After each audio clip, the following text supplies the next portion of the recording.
السلام عليكم ورحمة الله وبركاته. من هي الزوجة النادرة؟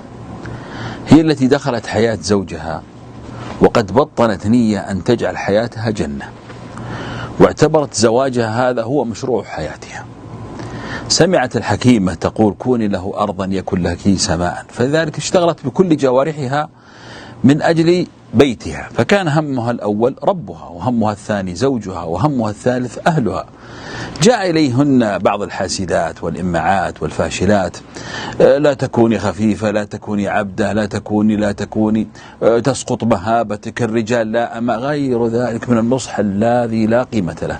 تركتهن وذهبت إلى اللاتي بنين بيوتهن بالحب، فسمعت لهن، فتعلمت كيف تجعل زوجها لا يرى إلا جميلا، لا يشم إلا طيبا، بطنه لا يبات طاويا. تعلمت كيف تجعل قليله كثير، وتعلمت كيف تجعله ينام قليل العين.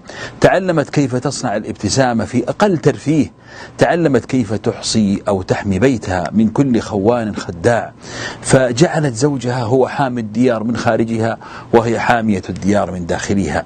بدأت تنتظر الثمار، فإذا كان زوجها بعد كل هذا لئيم لا ينفع معه المعروف، فهنا تدرس: هل الخير أن أنفصل أو أبقى؟ فتدرس الموضوع، أولادها، شتاتهم، والديها، العائلة.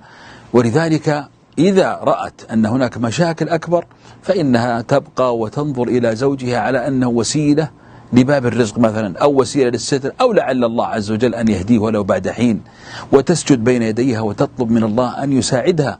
لماذا؟ لأن القلوب بين أصابع الرحمن يقلبها كيف يشاء. أما إذا كان الزوج كريم ويستحق ذلك كله فإنها سوف تعيش الحياة السعيدة، وهذا معنى الود والرحمة. فأسأل الله أن يصلح بنات المسلمين. شكرا لكم.